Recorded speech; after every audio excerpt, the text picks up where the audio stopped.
it's Lance. Welcome to Bundy Bears Shed. Well, the weather report. Holy dooly. Pardon me. Up north of us, probably 5 or 6 hours drive north of us is Townsville. And probably a little bit further than that even. And yeah, it's just pissing down rain up there this weekend, and they're having a real battle, these poor buggers, eh? And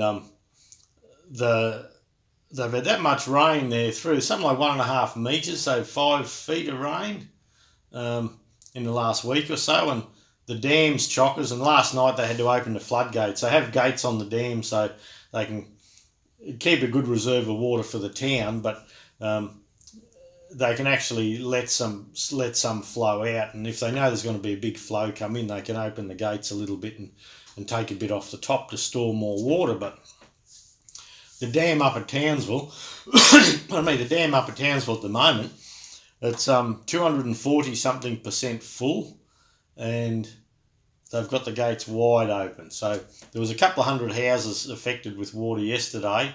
It looks like there may be a few thousand by the time they finish that. So look, we don't want that. In Bundaberg here we have 31 degrees and 22, and look, we can get 0.5 millimetre of rain a day maybe for the last couple of days, but it's very muggy, and you would think we're going to get some. The ants are going mad, and but anyway, we got what we got: 31 degrees of a night, 31 through the day, 21 degrees C of an evening. So look, it's not too bad, but it is humid. And then down south, you have Australia, the pointy bit.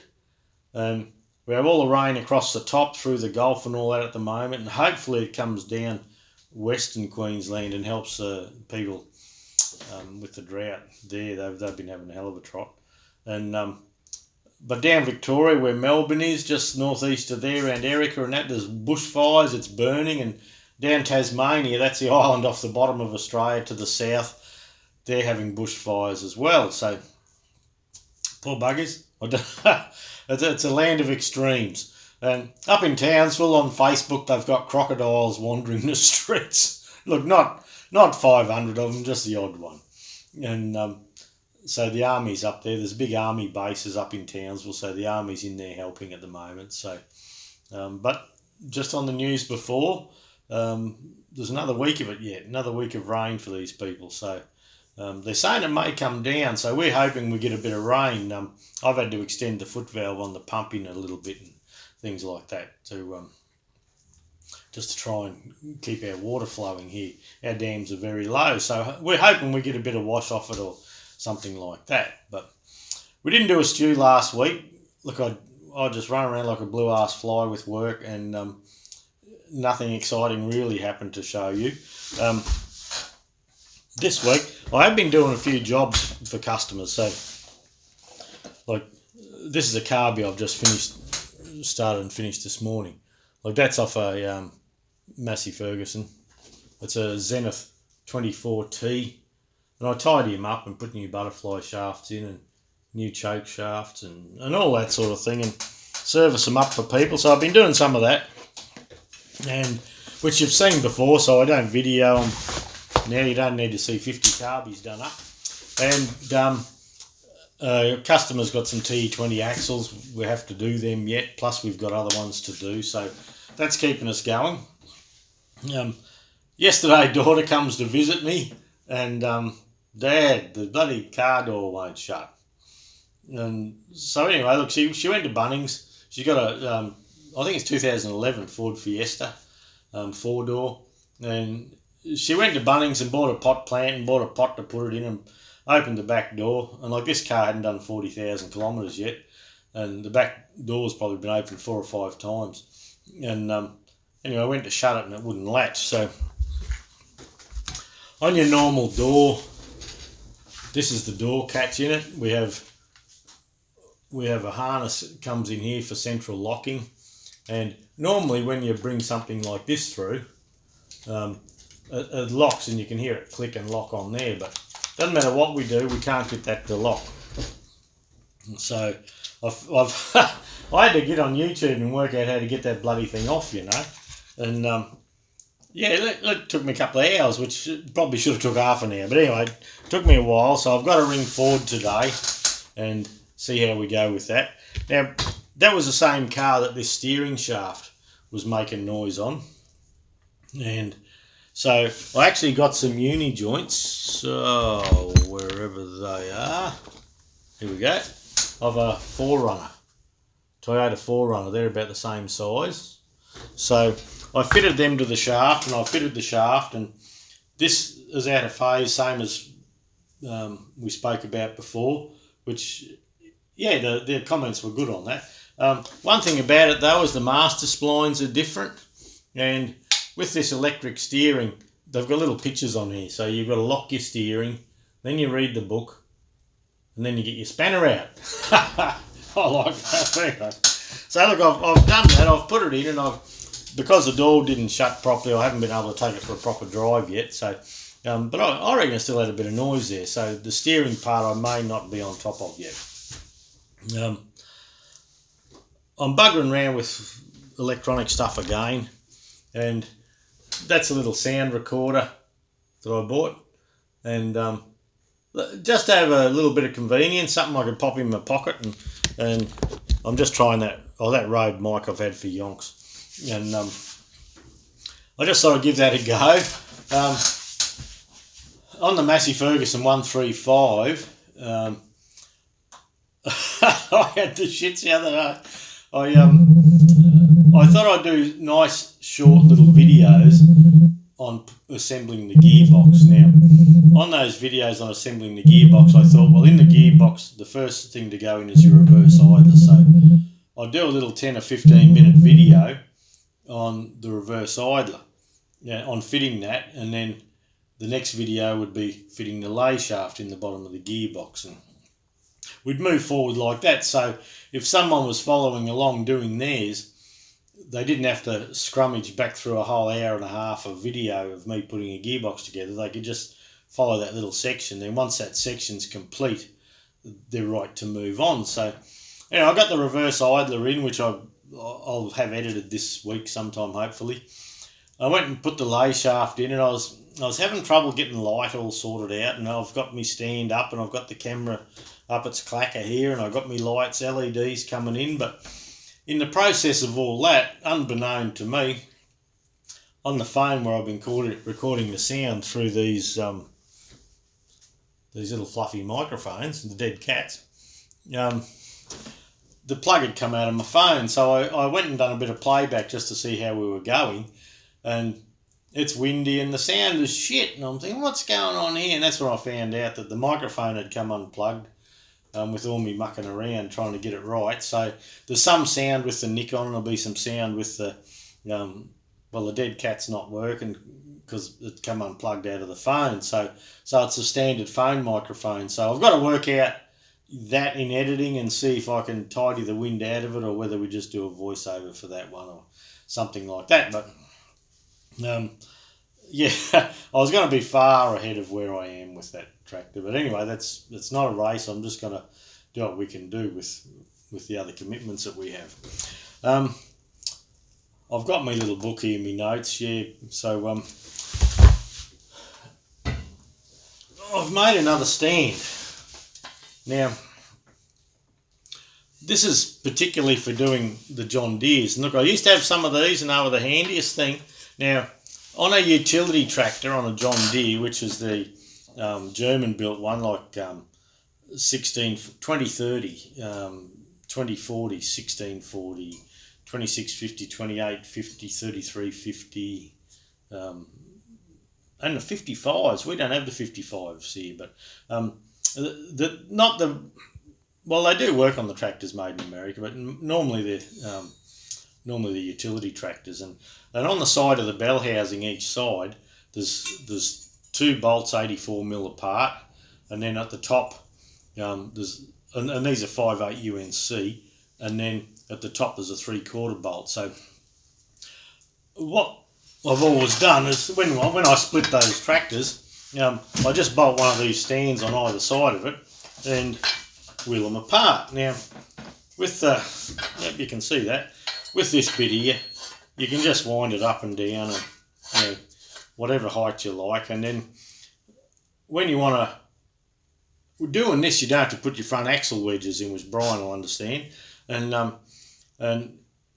if you do want to move your tractor left or right, on the centre of the axis sort of thing to line your bolts up, you can bring one of these up and one down. And so the little bits of tube here, you just bang them with a hammer and they lock solid. So normally you would have it like this.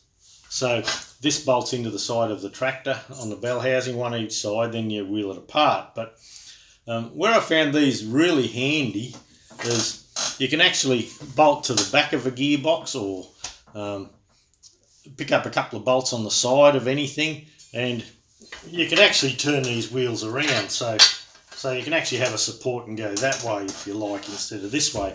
And you just set your height, then you bang this around and you're locked in place. So I made these the other day, because I'd had a set for years and they were great for the John Deeres, and I do have the stands for the Fergies, but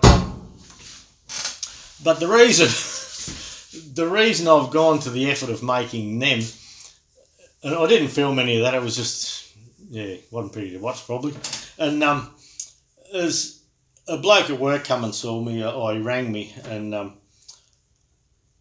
he's a on-farm mechanic, and this customer, he's had someone come into his 1640 four-wheel drive, pull from the flywheel to the gearbox out. So you've got the steering column and all that out, and they stripped that, and in there you've got your high-low, your PDO clutch pack, your PDO brake, your mechanical MFWD clutch pack and all that. So this bloke turned up at the farm probably 5 years ago, so the story goes, and stripped all the guts out there and gave the owner a quote of $15,000 to get it together again. And look, the bloke said no way, he wasn't paying that. So anyway, so he just left the tractor in his shed in pieces, and there's 4 boxes of parts in that housing. And so anyway, he got another mechanic, and this fella's been doing a fair bit of work for him, and he's a Caterpillar mechanic, and he said to me, "Any chance you can have a look at that John Deere for me?" He said, "I wouldn't mind getting it going," but he said, "I'm not paying bloody $15,000 for that." He'd already gone and done something else to keep him going. So anyway, this bloke, the cat bloke, he was onto me, and he said, "Can you give me a bit of guidance with this thing?" And so we had a yarn about which way to go and what to look at and all that. And he said, "You don't want to come and do this bloody job, do you?" And I said, "No, I don't." I said, "I've got a 1640 up the back that I haven't got onto yet, that I'm going to do the high-low and that on, and the engine. And I've got a 2030 at home that I have to fix the reverse gear in. Like, it's just the dogs. You just got to rest your arm on it as you go backwards, and it'll stay forever." And he said, "Oh, this tractor's giving me the shits." He says, "What's it going to cost us to get it all back together again?" So we've done a bit of a costing, and I said, "Look, I don't know current prices. I haven't done one of these for 4 years, nearly 5 years now." And but I said we were doing them for customers for between $6,000 and $8,000, and that's labour inclusive. And he said, "No, I don't think the bloke will do that." He said, "Why don't you go and make him an offer for it?" And I said, "Oh, how many tractors does the bloke need? I've got plenty." And anyway, one thing led to another. Next thing I got the farmer ringing me up, and he's saying, "I've been talking to Wayne." He says, "You interested in this bloody tractor?" He said, "I'm not going to spend $6,000 or $8,000 getting it together." And I said, "Look, a tractor in bits, in boxes, isn't worth much." And I said, "Send me some photos." So he sent me some photos of this John Deere 1640 four-wheel drive, and it's got a front-end loader and all that sort of thing on it. And the loader's outside, and the side frames are outside, and the gearbox is still sitting up with a rag all over it, all sealed up. But something's happened over time, and the front part of the tractor's fallen down, and the flywheel's sitting in the dirt, that end of it sitting in the dirt sort of thing. And I thought, oh boy, do I want to have a look at this or not? So anyway, we had a bit of a chat, And I made him an offer. I said, look, it's only worth X, and you know, a tractor in a box, a kit tractor. There's only probably 3 people here in Queensland can put the bastard together, and you know, I had 4 boxes of parts, all completely stripped. Nothing is left together in there. And I said, there's only a few of us in the state will probably know how to fix this thing. So I said, I don't know that everything's there. I don't know what the linings are like. I don't know what anything's like. I'm taking a gamble if I buy it off you, so here's my offer. And he says, yeah, look, I think that'll be okay. Yeah, he said, I think I'll let you have it. And oh, shit. All right. And so, anyway, so I said to Jude, I said, I just bought a tractor. She says, another one? That's her job, you know, to act shocked. And so anyway, I got onto the fella again and I said, look, give me your bank details, and when you've got all the box of parts back from the mechanic, and I'll come down with me trailer, and I'll put the loader frame and all in my trailer and take home, seeing as it's off, and he can load it with a forklift. And the guts of the tractor, we're just going to put the bare housing in the middle there, bolt it up empty, just so we can roll it onto a truck. So some of these jobs I take on, I need my head red. So anyway, that's why we needed John Deere stands all of a sudden. That'll help me down there, get bits and pieces lined up, and I can run them in and with my other bits and pieces too. So when that happens, I don't know. I will try and take the camera with me when I go, and we'll see how we go from there. So yeah, all of a sudden I needed a John Deere stand. Now, I was in town the other day.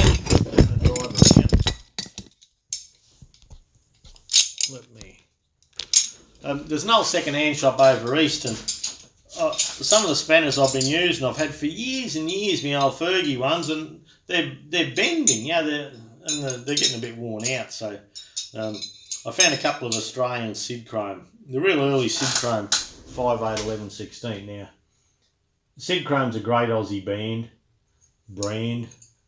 They've made in Australia on them, and these are tough.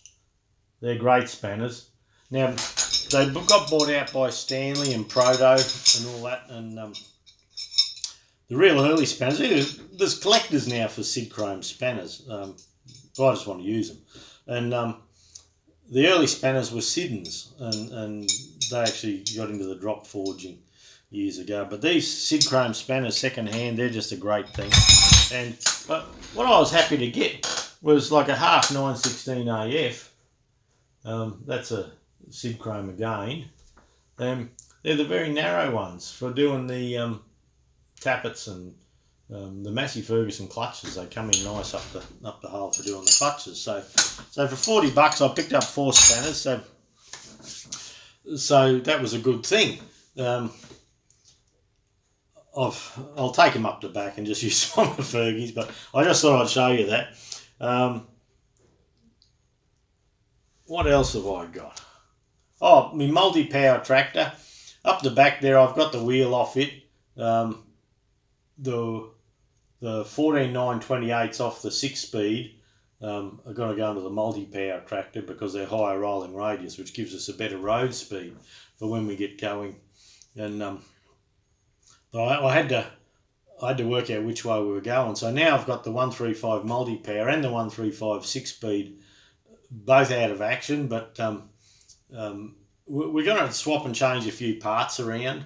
The 135 6-speed that was going to be my road run tractor before I bought the multi-power, it's going to be more of a workhorse. So there's still no shortcuts going to be taken with it really, but some of the better items, because the multi-power will end up at shows and things like that, some of the more original better items are going to stay on the multi-power or go across to the multi-power. So we'll work with that. The 135 6-speed, we actually got a heap of parts in for it. Then they got jammed in at customs, and customs reckons their declaration wasn't right. The price wasn't right, so we had to prove it was right and all that. And typical bloody government departments, anywhere else gets it in and out, but yeah, they cleared it, but so I rang them and said, yeah, when's this parcel leaving? They said, oh, well, we've got to wait till we got time. And there was a public holiday in there and all that. So from when they cleared it, it took nearly 5 days to leave their building.